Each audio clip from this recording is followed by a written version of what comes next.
Ya üstümüze larva tırmanıyor düşünün. Öldüğü 24 saat Tabii. içinde larvalar görülmeye başlar. Oyuncak bebeği olay yerine gittiğimizde oldu tabii. Senin içeride yatan evladın bu çocuk haşlanmış. Merhaba, ben Alper Tulun. Ölüler de Konuşur isimli bir yapımla sizlerle birlikteyiz. Yanımızda Doktor Selçuk Çetin var. Merhaba hocam, hoş geldiniz. Merhaba, hoş bulduk. Biraz kendinizi tanıtır mısınız? Mesleğe ben 2009 yılında başladım.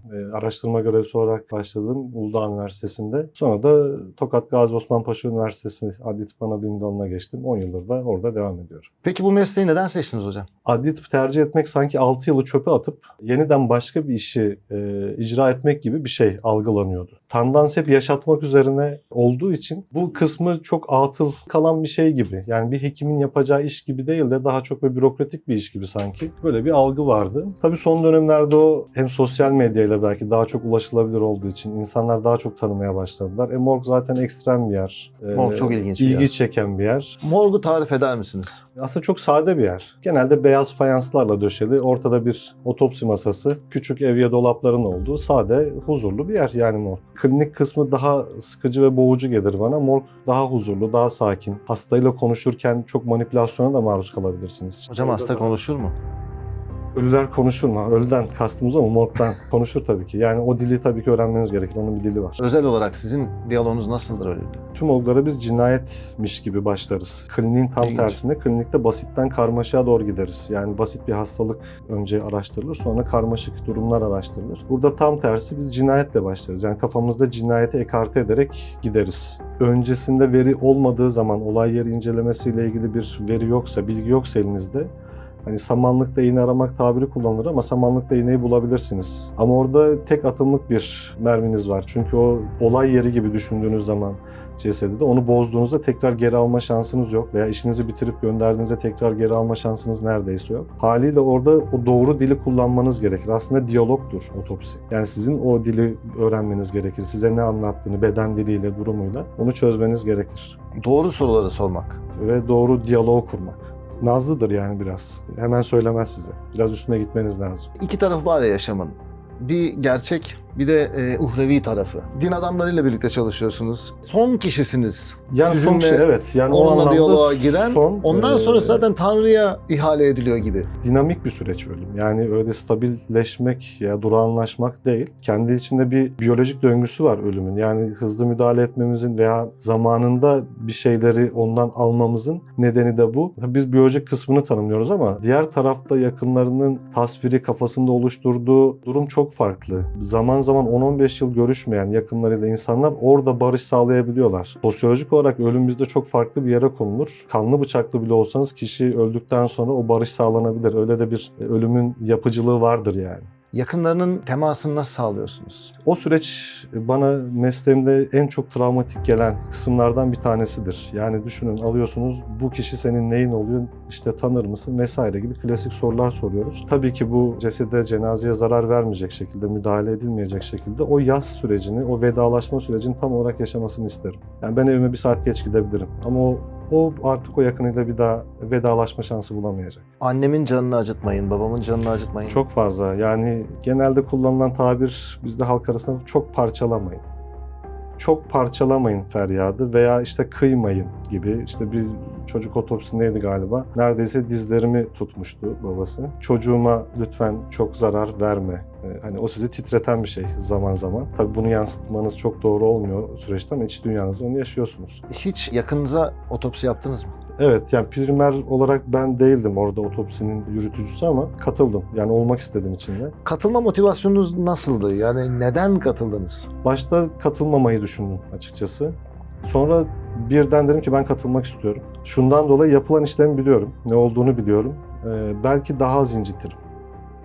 Daha az canını yakarım. Daha az incitirim diye. Tabii ki bu şöyle yanlış anlaşılmasın. Yani diğer vakalarda, cenazelerde dikkat etmiyorsun da bunda mı böyle hassasın? Değil. Yani bizim için her cenazede asla üzerinde gereksiz konuşma bile yapılmaz. Hatta ilk başlarken bile gülümseme küçümsemenizi bile abartmayın. Kendi aranızda konuşurken gibi hocalarımızın tavsiyeleri olurdu. Ama bu farklı bir duygu. Yani yakınınızın olması diğerlerinde de aynı hassasiyeti gösteriyoruz ama ben öyle bir tribe girdim açıkçası, öyle söyleyeyim. Anlattığınız kadarıyla ya da işte okuduğumuz kadarıyla, gördüğümüz kadarıyla biliyoruz ama biraz siz bunu yaşıyorsunuz. Hatta çok fazla sayıda otopsiniz var. Evet. Yani Yani 10 bine bir yakın değil mi? Bir kasaba kadar. Bir kasaba. Kabaca. Rutin otopsileri nasıl başlarsınız? Nasıl yaparsınız? Nereden başlanır? Dışarıdan müdahalenin, bir zorlamanın olmadığına kanaat getirilmişse doğal ölümle defin ruhsatı düzenlenir ve defnedilir. Ama burada bir şüphe varsa tabii ki travmatik ölümler, cinayet orijinli, intihar orijinli, kaza orijinli, bunların birçoğunda hemen hepsinde otopsi kararı zaten verilir. Adli süreç başlar. İşte adli ölüm muayene süreci, işte onu keşif diyoruz kanundaki adıyla. Olay yeri incelemesi yapılır önce, ölüm muayenesi yapılır, karar verilip otopsi sürecine alınır. Aslında birçok yaptığımız işlemin yasal olarak çerçevesi bellidir bizde. Karnın 3 boşluk açılmak suretiyle mümkünse der. 3 boşluk. Evet, kafa, göğüs ve karın boşlukları. Tabii bunu genişletebilirsiniz gerekli olması halinde. Yani bazen o mümkünse kısmını anlatırken işte öğrencilerin falan da mümkün olmayan kısımlar ne? O boşluğun olmaması. Yani kişinin kafası yoksa açamazsınız. İyi yani. tabii onları da soracağım. Mümkünse 3 boşluk Parçalanmış cesetler. eksiksiz açılır. Yani ölüm sebebinden bağımsız. Yani ölüm sebebi şu, kafada bir problem yok, bunu açmayalım kısmı olmaz. O daha çok tıbbi otopsi de olur. İkisi farklı kavramlar. Açtıktan sonra nelere bakıyorsunuz? Boyun Tüm organlar. kısmı, Tabii, tüm organlar. Yani o 3 boşlukta yer alan tüm organlar belli bir sistematik içinde çıkartılır, değerlendirilir, kesit yüzeyleri değerlendirilir, ağırlıklarına kadar bakılır. Yani yapılabilecek her türlü fiziksel inceleme yapılır. Sonrasında örnekler yapılır, mikroskopik incelemeler, işte zehirlenme şüphesi varsa bazı rutinlerimiz var. İşte kan idrar örnekleri neredeyse rutin alınır. Mikroskopik incelemelerini yapıyoruz. Sonrası tüm veriler toplandıktan sonra da bir sonuca bağlıyoruz onu. Adli tıp uzmanı olmak üzere öğrenciyken mutlaka diseksiyon falan yapmışsınızdır. Tabii, çok fazla. Ben hala kendim yaparım bu arada. Ama adli tıp uzmanı olarak çıktınız. İlk gününüz nerede başladı ve nasıldı? O dizilerde gördüğümüz, işte CSI'larda falan gördüğümüz gibi miydi? Yoksa biraz hayal kırıklığı mıydı? İlk gün evet. Yani değişik bir deneyimdi benim için. Sonra o deneyim çok kalıcı oldu bende. Yani morga gittim. Girdikten sonra o CSI tarzı değildi tabii ki. Yani fiziksel koşullar biraz daha onun dışında kalıyor diyeyim. Daha böyle aslında korku filmi gibi. Tabii ilk karşılaştığım için öyle bir algı oluştu bende. Çok yoğun bir yer. İşte cenazeler geliyor, masaya alınmış, işte sedyede bekleyenler falan. İlk günüm. Yani korkunçtu. Ya düşünün 80'li 90'lı yılları morgda çalışır mısınız diye sorsan kim çalışır? Yani onu bulmak çok zor. Haliyle biraz ikna yöntemi galiba kullanılmış gibi. Biraz naz niyazı hani tolere edilmiş personelin. Bu işi yapan insanlar tamam biraz zor bulunuyor falan filan da. O dönem için. Şimdi evet. hepsinin tabii profesyonel eğitimi vesairesi var artık. Genelde hangi meslek grubundan oluyordu? Teknisyenlerimiz içinde geçmişte başka kurumlarda kasap olarak çalışıp sonra kurum kapanmış mesela. Adli tıp kurumuna kadrosu verilmiş. Veya dışarıdan alaylı teknisyen aldığınız dönemler, yani bir kurumda çalışmıyor ama daha çok çalıştığım teknisyenlerin içinde kasap orijinal olanlar vardı. Ama elleri çok temizdir, yani çok iyilerdi. Bu işi oturttuktan sonra ya ben şunu görmek istiyorum dediğinizde sizin bisturiyle belki zorlandığınız şeyi normal bıçakla çok rahat bir şekilde tertemiz yapabilirler yani. Morg yapılacaksa işte otopsi ve ondan sonra defin işlemleri için imamlar. İmamlarla yan yana çalışıyorsunuz. Evet. Değişik şeyler yaşıyor musunuz imamlarla? Ya zaman zaman çatışıyoruz. Zaman zaman onlar da ekibin parçası gibi artık. Hastane morglarını kullandığımız, yani ayrı bir otopsi merkezinin olmadığı veya Otopsi seküler midir aslında? otopsi seküler midir? Otopsi aslında tartışılır. Personel imamla bizim işte siz daha sekülersiniz, biz daha uhreviyiz tartışması olmuyor tabii ki. Onlar da ekibin işin olması gereken sosyolojik kısmını ve inançsal kısmındalar. Ama böyle hastanede şimdi çürümüş cenaze geldiği zaman kokusu berbattır onun. Yani hani hayatınızda hiç deneyimleyemeyeceğiniz bir şeydir ve günlerce sizin peşinizden gelir o koku. Ama gerçek, somatik ama psikolojik olarak o kokuyu alırsınız. Bazen öyle geldiğinde tabii zor işlem. Bazen uzayabiliyor. Bir keresinde yine canımız burnumuzda böyle 2 ay arazide kalmış aranan bir kişi, yaz ayları, müthiş içerisi. Yani nükleer santral gibi içerisi. Yani radyasyona maruz kalsanız daha sağlıklı olur. Öyle düşüneceğiniz bir yer. İşi toparlamaya çalışıyoruz. Sıkıntılı da bir olay. Ateş silah yarası var. Ya orada stres altındayız. Dışarıdan bizim hoca efendi bağırıyor. Ya çabuk bitir hocam, burada darlandık, kokudan duramıyoruz. Ama bunu tekrarladı yani. Yukarıdan başhekim arıyor, şunu bitirin artık, üst katlara koku çıktı. Ya üstümüze larva tırmanıyor, düşünün. İçeride onunla boğuşuyoruz. Bunu birkaç defa tekrarlayınca artık sinirlendim. Kapıyı açtım. Dibindeyim ben, sana ne oluyor? Dedim daha da eğer ısrar ederseniz bu iş 3 saat daha sürecek dedim. Motivasyonumu bozmayın. Yani zaman zaman bu tarz şeyler oluyor. Tabii bunlar biz birbirimizi kaldırabiliyoruz. O samimiyette söylediğimiz şeyler. Uzun kalmış ya da arazide beklemiş ya da işte şişmiş ceset falan bildiğimiz şeyler ya da gördüğümüz nasıl olur? İşin en handikaplı kısımlarından biridir çürüme süreci. Yani tabii o biyolojik devinim, dönüşüm mutlak surette gerçekleşecek. Şeyde çok güzel açıklandığını düşünürüm. Eşkıyayı bilirsiniz işte. Şimdi sen öleceksin, toprağa gireceksin. Oradan bir çiçeğin özüne yürüyeceksin. Bir arı gelip işte o özü alacak. İşte belki o arı ben olurum. Tam çürümeyi anlatır yani. Biz o sürecin doğal işlemesini istiyoruz ama bunu biz işimizi bitirdikten sonra işlesin isteriz tabii ki. O çok marjinal bir görüntü. Kokusu, görüntüsü, işlemin zorluğu, çünkü dokular artık bozulmuştur. Tespit edeceğiniz şeyler çok sınırlıdır. Yani çok handikaplı bir şey çürüme. Yani o anlamda ölüm zamanını tespit etmek, çünkü çok dış etken vardır. Nem oranı, sıcaklık, bulunduğu ortam, kıyafet, toprağın içindeyse derinliği ve toprağın türü bile süreci etkiler. Hatırladığınız böyle çok zorlayıcı örnekler var mı? Çok fazla var. Dünyamızın değiştiği vakalar oluyordu. Yani dünyaya bakışın değişiyor birden. 2 kişi 15-20 gündür haber alınamıyor. Onların bulunduğu ihbarı geldi. Biz de olay yerine gideceğiz ama bulundukları oda 3-4 metrekarelik küçücük. Bir kanepe bile sığmıyor bir oda. Bunlar ısınmak için galiba küçük bir piknik tüp üzerine de su doldurdukları tencereyi, ısınma yöntemidir işte buharlaşmayla falan. Sonra da herhalde alkol veya madde aldılar. Su taşmış, tüp sönmüş. Orada da zehirlenip ölmüşler. Ama 20 gündür falan haber yok. Düşünün 3 metrekare havasız bir oda. Sokağa döndük, böyle 50 metre falan var. Geldi zaten o aurası, kokusu geldi. Şimdi arkasına bakıyoruz, önünü değerlendiriyoruz. Mutlak tüm vücut muayenesi yapacağız. Olay yerine gidiyorsunuz değil mi siz? Gidiyoruz zaman zaman. Şeyi düşündüm ya, hani buradan çıktıktan sonra benim bilinç düzeyim, hani hayata bakışım herhalde farklı olacak, eskisi gibi olmayacak. Neden? Yani camı açmasak inceleme sırasında ölebileceğimi hissettim yani. O tip cenazelerde kimlik tanığını çağırırız, yani çocuğunu vesairesini görmek istemezler. Yani ben görmek istemiyorum. Yani Şişme olur mu? Tabii yani 3-4 katına kadar çıkabilir. Biz tanımlama yaparken baş bölgesinde yüz şişer, siyahlaşır, dil dışarıya doğru çıkar, dudaklar, gözler vesaire. Gözler de dışarı çıkar. Tabii içerideki çürüme gazlarının basıncından dil falan dışarıya doğru itilir. Ki sonraki süreçte gazlardan dolayı tabii ki onu evreliyoruz. Karın bölgesi patlar. İkinci evreye geçtiğinde o zaman tanımlarız. Karın Patlar patladıktan dediğimiz? sonra. Gazlardan dolayı artık bir süre daha dayanamaz ve açılır. Hani anlatılan efsaneler vardır. Gerçekliğini ben tanık olmadım ama mezarlık yakınlarında oturanlar o sesleri duyduklarını anlatırlar zaman zaman, o patlama seslerini. Ki otopsiye başlarken karın bölgesini açarken içi düşünün, gerilmiş gaz dolu bir kitle düşünün. Çok böyle hard girerseniz birden o basıncı dışarıya, bazı sıvıları da yüzünüze, gözünüze almak durumunda kalırsınız yani. O yüzden çok temkinli, yavaş yavaş, yani bir gazlı içeceğin gazını alarak açmak gibi düşünün. Gazı almak tabiri öyle bir şey, gazını ala ala gidiyoruz. Gazın ilk çıkış anı korkunç bir kokudur yani, o feci bir şey. Şu kurtçuklar, bir de sinek. Evet. Cinayet büro polisleri falan çok bahseder. Sinekten bahsederler. Hatta bazılarının bulmalarına, etmelerine falan çok yardımcı oluyormuş. Bu kurtçukların, sineklerin izlerini takip etmek ya da sinekleri takip etmek falan. Onlar nasıl? Adli entomoloji daha çok onunla ilgileniyor.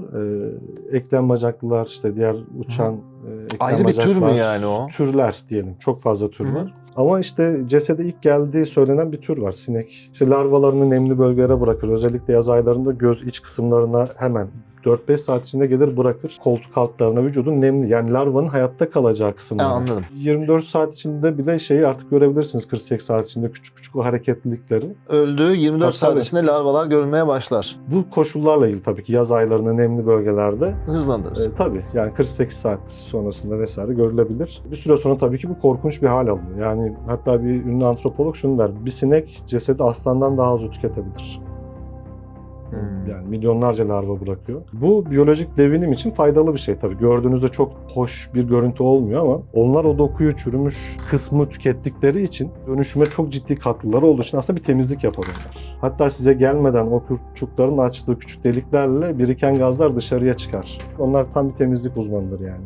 Eklem kıkırdağınıza kadar temizlerler. Tertemiz kuru kemik yaparlar sizi yani. Biraz cinayetleri konuşalım mı? Çok farklı çeşit tür görebilirsiniz ama ülkemizde biz tabii ki cinayet dosyalarının çok aydınlatılamadığı veya çok marjinal cinayetler zaman zaman mutlaka görülebilir ama yaygın gördüğümüz bir husus değil. Yani bir Amerika'daki gibi bir seri katil algımız, olgumuz yok bizim. Çünkü bizde cinayet genellikle kendini ispat yöntemi olarak biraz kullanılıyor. Yani şiddet bizde toplumda biraz iletişim şekli haline aldı.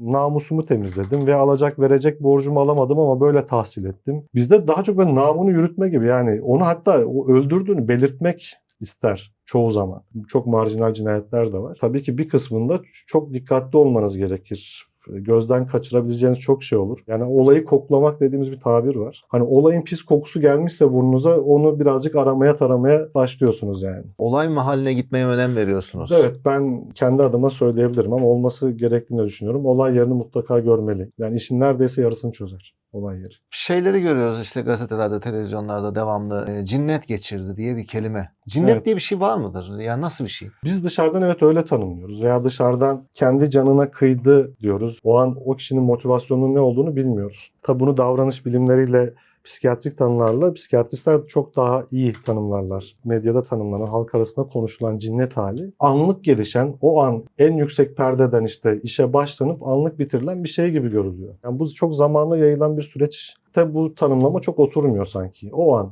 motivasyon o motive olduğu şeyi o an başladığında sonuna kadar bitirme güdüsü. Böyle bir örnek var Tanımlayabiliriz. mı? Cinnet gibi görünen de ama aslında cinnet olmayan. Yani evet, öyle bir vakamız var. Hatta ulusal medyaya da düşmüştü o. Yani 9-10 yıldan fazla oldu. Belki benim hayatımdaki en dizlerimi titreten olaylardan biridir. Hatta en top koyabilirim onu. Böyle akşamüstü mesai bitimine yakın yüksekten düşmeye bağlı bir ölüm ihbarı geldi. Giderken bir telefon daha geldi. Olay yerinde 2 cenaze var. Hani bazen ikili ölüm olabiliyor. Anlaşmalı intihar gibi veya birini öldürüp kendisi de arkasından yine bir motivasyon olabiliyor. Veya bir iş kazası olup hani çalışırken 2 kişi birden vefat edebilir. Yani kafamızda onlar giderken böyle düşünmeye başlıyoruz ne olabilir diye. Gittik olay yerine, bir çocuk, bir yetişkin. O biraz canımızı sıktı açıkçası. Okul önü üzerinde. İşte şeyi sordular, nerede yaşıyor bu kişi? Nerede? Atladığı yer çünkü neresi onu da bilmiyoruz. İşte evi aynı binada. Evini de görmek istedi savcı bey. Bir bakalım nedir? Hani evde kimse yok mu, yakını vesaire yok mu? O biraz çünkü yakınları da yok, yakın ailesinden kimse yoktu. Yukarıya çıktık, kaçıncı katta hatırlamıyorum. Ama çocuğu 7-9. katlardan atladıklarını sonradan öğrendik. Abi, kapıyı açtık, böyle dondum yani, hani o hiçbir şey söyleyemedim. Kapının önünde kanlı ayak izleri, yani basılmış o parmakların ayak izleri çok net. Biraz kapıyı aralayınca mutfak girişi vardı. Ya bugün hala tüm olay yerini kafamda hatırlıyorum. Yani net, detayına kadar. Bir tane küçük bebek, yani daha 1 yaşında bile yok. Elinde biberon, emzik yanına düşmüş. Kafa parçalanmış. Korkunç bir görüntüydü. Salona girdik, başka bir çocuk koltuğun kenarında. Diğer odada başka bir çocuk. Yani böyle matruşka gibi ama artık şey durumuna geldik. Hani böyle çökeceğiz yani. Tanımlanamaz bir şey yaşıyoruz. Yatak odasında eşi, kadın, bir tane cenazesi. Ölüm tarzı hep aynı. Kafalar paramparça. Künt travma. Manzara çok korkunçtu yani. Hani bunun içinden nasıl çıkılır derken teknik kısmını kastetmiyoruz. Teknik kısmı çok kolay bir iş, onu hallederiz ama orada tabii ki profesyonelliğinizi de korumak durumundasınız. Ama o biberon ve emzik görüntüsü hala şeydir. İsmini bile hatırlarım bebeğin. 11 yıl oldu. Bebeğin ismini de hatırlıyorum. Sonradan öğrendiğimiz işte gürültülerden komşuların anlattığı, baba eve geliyor. Bir demir kamyon çekici diye tabir edilir. Onlarla başlıyor işte. Yani artık hani kimden başladığını bilmiyoruz ama evin tüm duvarlar, zemin, her yer korkunç bir manzara, kan revan içinde. Sırayla hepsini, kafalarını parçalayarak o çekiçle işte öldürüyor. Sonra diğer çocuk okulda onu almaya gidiyor. Şimdi onu almaya gidince bende o şey koptu. Cinnet algısı koptu yani. Hani anlık bir şey, o reaksiyonu anlık o ortamda veriyorsunuz ama bu daha çok tasarlanmış gibi geldi sonra, çünkü güvenlik kameralarından izlediğimizde çocuğun elinden tutup işte apartmana girerken görüntüsü var. Yani bunları anlatıyorum çünkü ulusal medyada da bu görüntülerin birçoğu hatta düşmanları bile yayınlandı. Ve arkada beline soktuğu o çekici görebiliyoruz apartmana girerken. Sonra çocuğu tabii çıkartıyor yukarı komşuların ifadelerine göre. Çocuk o kapıdan girince o manzarayı görünce tabii kurtulup kaçıyor. O peşinden kovuluyor. Üst katlara çıkıyorlar. Ve çocuğun işte o süreçte bağırdığını, komşuların anlattığına göre baba yapma ne olur diye yardım istediğini, hatta bir süre daha kaçtığını, en son yakalayıp işte yangın merdivenine çıkıp oradan önce çocuğu atıyor. Sonra kendi atılıyor. Hikayesi çok feciydi yani. Çünkü bir süreç var. Bu sadece hani marjinal örnekler anlatılırken ölenin içinde bulunduğu bedensel durumu değildir aslında marjinal olan. Tabii ki o da ekstrem bir durum ama işin esas yıkıcı kısmı hikayesi. Olay yerinde onu görmeniz esas. O marjinalliği orada yaşarsınız. Çünkü hayatın gerçek dinamiklerini, bireyler, yakınları, onlarla konuşuyorsunuz. Çok yeni, çok akut bir reaksiyon. Siz oranın içindesiniz. Yani o kendi içinde düzeni olan ama belli bir kaosu da içeren kısmı görmek bence daha marjinal duygular yaşatır size. Tabii morga geldiğimizde de süreç devam etti. Yani o manzara flashback gibi kafanıza geliyor yani. Çok feci bir durumdu. Yaşadığım en kötü deneyimlerden biri diyebilirim. Bir tane kafa bulduğunuz oldu mu mesela? Tabii. Bursa'dayken de vardı. Ayrı ayrı konteynerlere atılmış işte bir bacak vardı. Hatta bundan bacaklardan bir tanesi benim oturduğum sokaktaydı. Evimin sokağında bulmuş. Olay yerine oraya gitmiştik. Aynı vücuda ait parçalar farklı yerlere bırakılmış. Bir seri değil. Tek kişiye ait parçalar farklı konteynerlere bırakılmıştı. İskeletleşmiş kemik parçaları veya taze doku tabii ki onları buluyoruz. Ekstrem örnekler var. Özellikle şeyler, bir tane vakamız var. Kafatası kemik ve var. Alt çene yok. Alt bacak kısmına ait 2-3 tane kemik parçası var ama kemikler taze. Yani ya hayvanlar yedi, yeni yedi, sıyırdı. Yani kurumuş yıllar geçmiş bir durum değil. Çünkü lif parçaları Arazide falan mi? duruyor. Tabii arazide. Dağınık haldeydi kemikler. Diğer parçalarını bulamadık tabii ki. 4 parça alt bacaklara ait kemikler vardı. Bir de kafatasının üst alt çene yok. Önce tabii gittiğimizde şeyi soruştururuz mutlaka. Yeni defnedilmiş yakın civarda köylerde, arazide yeni defnedilmiş birisi var mı? Çünkü bazen hayvanlar açarlar mezarları. O kokudan kaynaklı açarlar. Önce bir dedim onu bir soruşturalım. Birkaç civar köy muhtarlarına işte haber salındı. Soruldu yani de yeni defnedilen veya mezarlıkta mezarı bozulan şeyler var mı? Durum var mı diye. Baktılar. Öyle bir durumda tespit edilmedi. Neyse aldık morga. Elimizde bir tane alt çenesi olmayan bir kafatası ama taze. Yani kuşlar falan demiş. Liflerden anlayabiliyoruz. Kuşların o yaptığı tipik bir şey vardır. Gagaladı. Kuşlar demiş. Yani hayvanlar da müdahale etmiş ama taze, nemli kemikler. Evirip çevirirken kafatasının altında yani çok küçük böyle yarım santimlik bir küçük kırık defekt alan var ama tabii öncesinde hayvanlar da yapmış olabilir. Orayı görünce dedim abi şey yapalım. Bir önce röntgene zaten rutinde alıyoruz.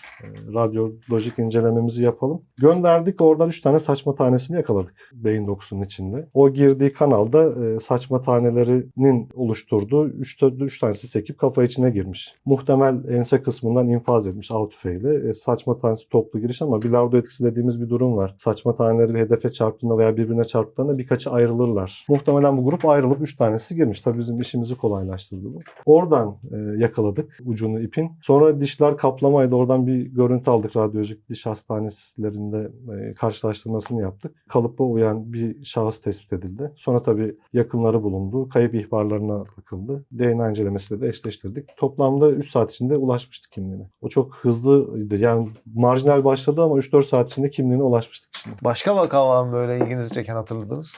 Yine böyle bir şaşırdığımız, hani irrite olduğumuz bir durumdu. Yer lokasyonunu belirtmeyeyim çünkü biraz daha özel bir durumunu anlatmak durumundayım. Ya girdim, çarşaf örtmüşler cenazenin üstüne ama adam erekte halde duruyor. Dedim abi şuna bakın, hani içeride bir şey mi var aparat yoksa adam öldü mü onu bir kontrol edin yani. Hani ölmüş mü hiç ölmemiş gibi, ölmüş gibi durmuyor adam. Gerçekten bir gittik, katılık falan gelişmiş, ölmüş adam. Sonradan işte aparatla dışarıdan destekleyici cinsel o ereksiyon destekleyici aparatlar kullandığını tespit ettik. Haliyle aparat aktif haldeyken ölüm meydana gelmiş. Yani ilk girdiğimizde ilk aklıma gelen kişinin ölüp ölmediğiydi. Yani canlı adam buraya niye getirdiniz?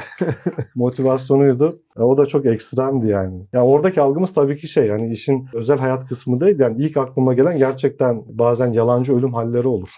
Öyle bir durumda mı kişi geldi gelmesinin kaygısıydı aslında. Hiç gördüğünüz oldu mu o yalancı ölüm dediğiniz vakalardan? Hikayelerini duydum. Yani yaşayanların hikayesini duydum. Hatta yalancı ölüm halini yaşayan birinden de doğrudan. Şimdi o da vefat etti. Allah rahmet eylesin. Adam tam Son Durak filminin şeyi gibiydi. Tek başına senaryosunun ana omurgası gibi yaşıyordu hayatı. Bu yurt dışına çalışmaya gidiyor. İşte inşaattan düşüyor. Kısaca onu anlatayım hikayesini. 7. kattan düşüyor abi yere. Ağır yaralanıyor. Tabii her tarafı kırılıyor falan. Hastanede de kontrast madde veriyorlar tomografi çekmek için. Kontrast maddeye de alerjisi varmış adamın. Yani 7. kattan düştü ölmedi ama kontrast maddeyi verince gidiyor adam. Tansiyon düşüyor, kalp atımı, solunum gidiyor falan. Öldü diye morga kaldırıyorlar. İş kazası olduğu için otopsi yapıp memleketine gönderecekler. Hatta köyde eşini falan da aramışlar. Yani eşiniz iş kazası geçirdi, vefat etti. Tabutu falan biz şirket hepsini ayarlamış. Onlar onu bekliyorlar. Hadi gözümü açtım. Böyle sağa sola bakıyorum da her yerim kırık diyor. Hareket de edemiyorum. Nerede olduğumu bilmiyorum. Hani bir sürü cenaze var diyor. Hani parçala ediyorlar. Dışarıdan sesler geliyor. Orada jeton düştü benim diyor. Bunlar beni kesecekler dedim diyor. Belki hani kendi de katıyordur hikayenin içine şeyi.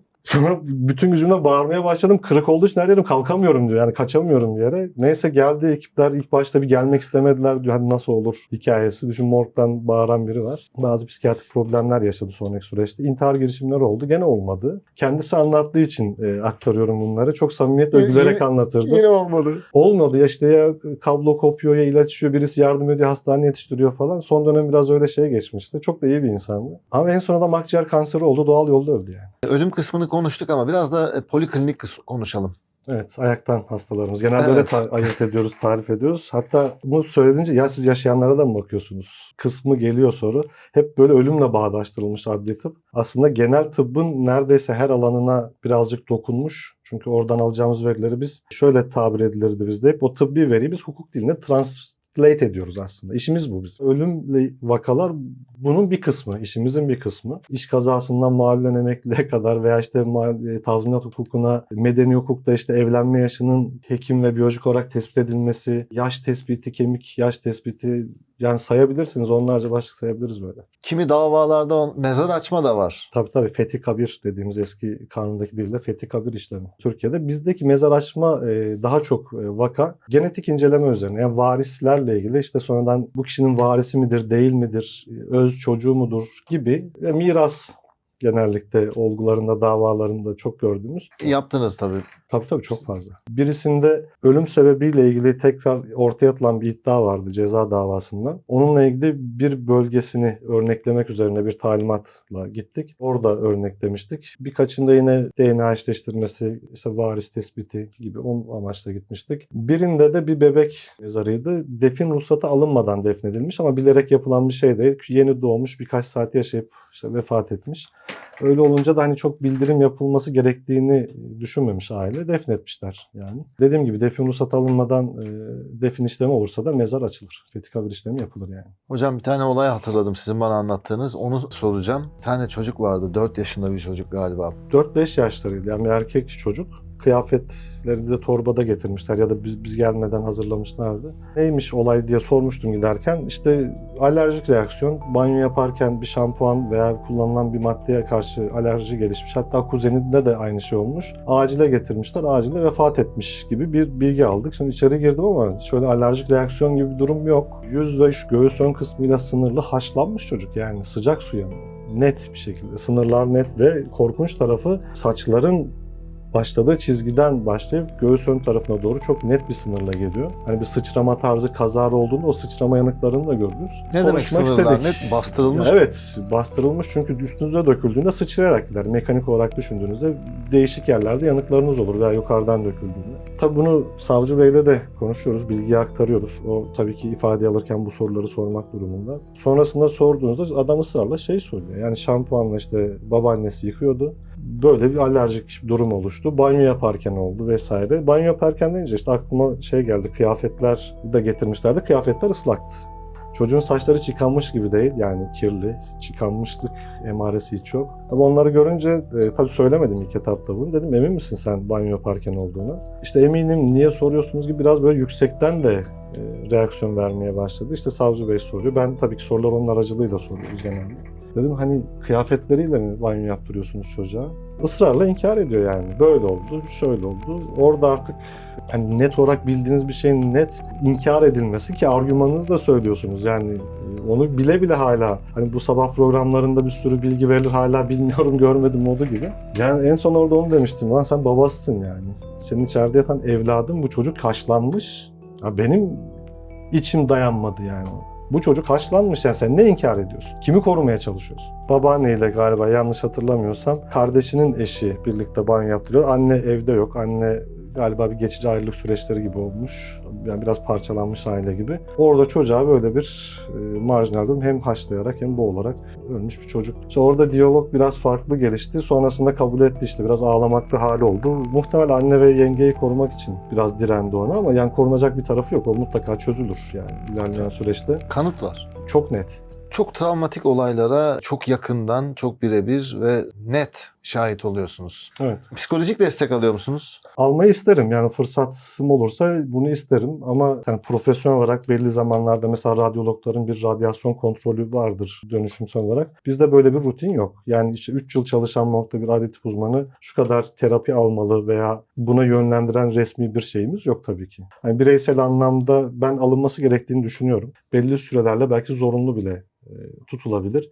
Ha, bu şey anlamında değil. Yani sizin hayatınız çok kayıp gidecek değil, ama işinizi daha konforlu yapabilirsiniz. Dışarıdan herkesin algıladığı gibi ya bunlar psikopatlaşıyor, küntleşiyor, duygusuzlaşıyor gibi algıların çok doğru olduğunu düşünmüyorum. Bu işi severek yapan insanların hayatında birikmişlikleri olur. Mutlaka olur. Bir süre sonra çocuk otopsilerine girme isteğim kayboldu. Yapamama, dokunamama. Çünkü onu yaşıyorsunuz. Yani birebir tanıksınız. Dışarıda insanların medyadan izlediği kısa anlar veya hikayelerden okuduğu veya işte bunun sinematik yöntemlerini izlediği hayal ürünlerinden ziyade gerçeğinle yüzleşiyorsunuz. Bu zamanla evet birikebiliyor. Bu yüzden ben hep şey derim. Adli tıp uzmanları inanılanın aksine çok naif insanlardır. Yani hayatın marjinal dip noktasını görmüşsünüz. Ya ben gidip mesela biriyle trafikte niye kavga edeyim?